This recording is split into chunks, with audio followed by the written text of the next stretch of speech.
Pemirsa Kabid Humas Polda Bali Kombes Pol Jansen Afitus Panjaitan angkat bicara terkait koalisi bantuan hukum untuk demokrasi melaporkan pembubaran diskusi People's Water Forum PWF.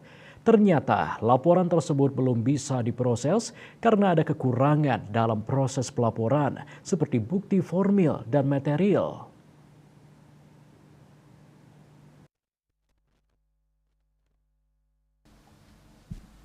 Terkait kejadian pembubaran diskusi diselenggarakan oleh aliansi PWF tersebut tanpa ada pemberitahuan dari pelaksana dan atau penanggung jawab kegiatan ke pihak Polri sebagaimana diamanatkan dalam pasal 9 ayat 1 dan pasal 10 ayat 1 Undang-Undang Nomor 9 Tahun 98 tentang kemerdekaan menyampaikan pendapat di muka umum.